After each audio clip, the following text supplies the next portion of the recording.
You think your fear is a permanent flaw. You think anxiety is some kind of weakness baked right into your DNA. Well, you're wrong in this explainer. We're mapping out the exact science of the anxious brain. We're diving straight into the biological reality of fear. And we're skipping all the pleasantries. No fluff, no excuses. Just the raw, hard truth from clinical science about how your own mind is literally being weaponized against you. And more importantly, we're going to show you exactly how. You have the absolute power to take control back. Listen, your brain is lying to you every single time your heart races. Every time your chest tightens and you get that overwhelming, suffocating urge to just run away. You actually believe it's because you're in imminent danger. But you're not, it's a complete illusion. Your mind is actively feeding you false data.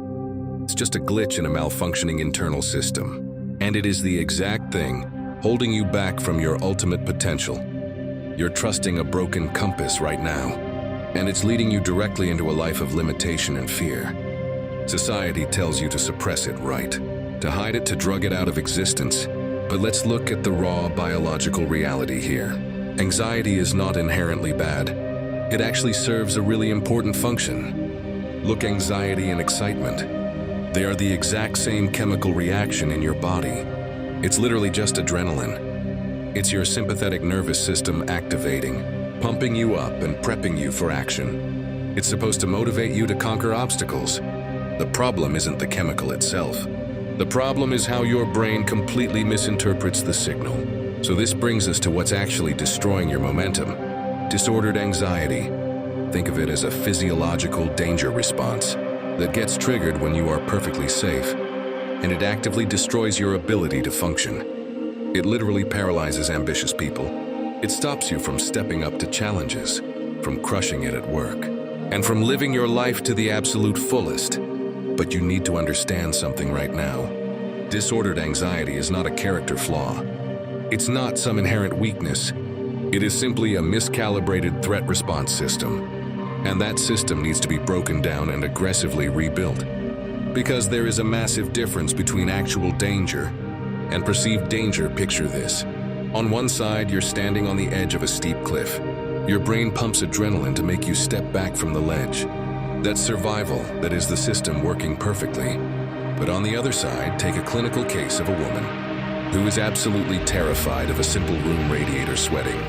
Intense panic, a total physiological meltdown over a completely harmless piece of metal. She can even walk into the room. It's crazy, but this is exactly how brutally your brain can manufacture life or death panic over entirely safe everyday situations. And this right here is the exact psychological trap you're falling into every single day. We call it the avoidance trap. Step 1, you perceive a false threat. Step 2, you feel this intense blinding fear. Step 3, you escape, you run away. Step 4, nothing bad happens, so your brain releases a massive surge of relief, literally rewarding the avoidance. And finally, step 5, your anxiety actually intensifies. Your brain thinks, hey, we survived because we ran. Next time, I'm gonna spike the anxiety even higher to make sure we run again. You are actively training yourself to be weak. Avoidance doesn't save you. Avoidance shrinks your world into a prison. The cost of your comfort is your actual life. When you use a drink to numb out before a social event, when you use anger distraction, doom scrolling, or emotional distance as shields to protect yourself, you are feeding the disorder. You skip the event, you stay distant. You refuse to commit, and day by day, your world gets smaller, scarier, and incredibly constrained. You are basically building the walls of your own cell brick by brick. But listen to me very closely. Your brain is just a machine waiting for new commands. That suffocating trap you're in right now, it's just a learned pattern, and patterns can be broken. We're shifting gears right now. From the trap you're currently drowning in to the explosive, liberating power of clinical science and your own human agency. You're not stuck, you have never been stuck. The biological key to your freedom is already sitting right there. Inside your head, enter neuroplasticity. This is the brain's incredible capacity to physically rewire itself and create brand new neural pathways. Based entirely on your actions, look for decades. Scientists actually believe that after childhood, your brain was rigidly locked in place. They were completely wrong. Modern imaging proves you have the biological power to physically reconstruct the anatomy of your own brain. You are the architect of your own mind, and you hold the absolute power to rebuild it from the ground up. If you want undeniable proof of this, just look at the famous London taxi driver, study the action, studying intense complex city maps for 2 solid years. The physical result, brain scans, proved that new neural wiring literally formed in their heads. The gray matter actually changed. Intense structured focus alters your brain anatomy, changing how you act and changing what you focus on fundamentally. Changes the chemical and physical structure of your brain.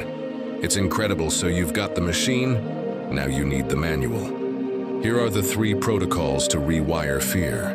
Step 1, build an exposure hierarchy. Step 2, enforce the rule of willingness. And Step 3, face the threat.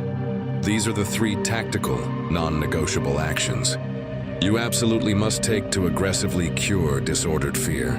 Through behavior, this isn't about just thinking differently. This is about acting differently. The concept is simple, but it demands relentless execution, all right. Step 1, break the monster into microscopic pieces. The reason you keep failing is because you rush in blindly. You panic, you escape, and you just reinforce that fear trap. You have to clinically slice your massive fear into the smallest possible manageable tasks. You build an exposure hierarchy. You don't just jump straight into the inferno, right? Because that only guarantees another retreat.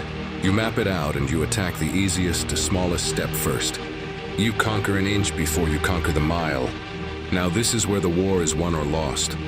The weak mindset says, I'll try this, but I'm gonna stop if I get too anxious. If you operate with that rule, you're literally inviting anxiety to make every major decision in your life. You have to obliterate that rule. Adopt the elite mindset, willingness.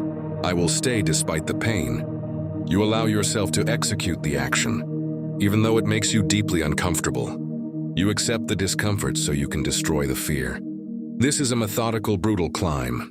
Take the dog exposure protocol, for example, phase 1. You just imagine the dog for 10 minutes a day until the spike in anxiety drops. Phase 2, you look at a dog through a window. You sit with the fear, you do not leave. Phase 3, you sit in the same room with a tiny dog on a leash. Phase 4, you sit in the dog park for 30 straight minutes.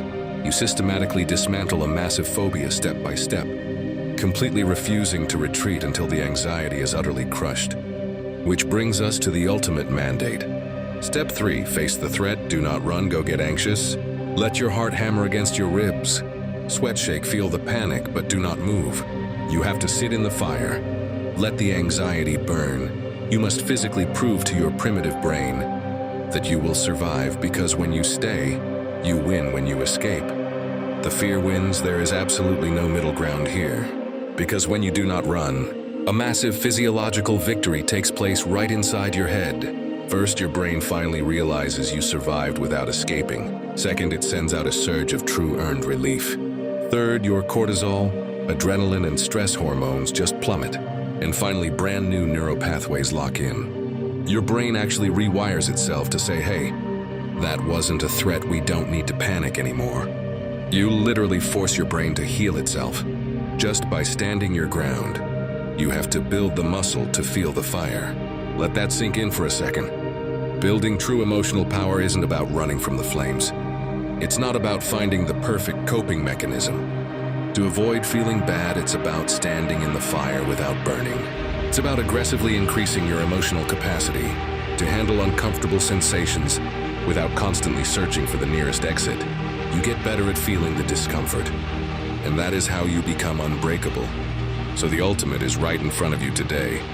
Will you shrink or will you fight? Are you gonna let avoidance constantly constrain your life, shrinking your world until you are entirely trapped in a prison of your own making? Or will you force yourself into the discomfort? Command your neuroplasticity. Face the threat and take your life back. The science is absolutely clear. The choice is yours. This is Mind Fuze.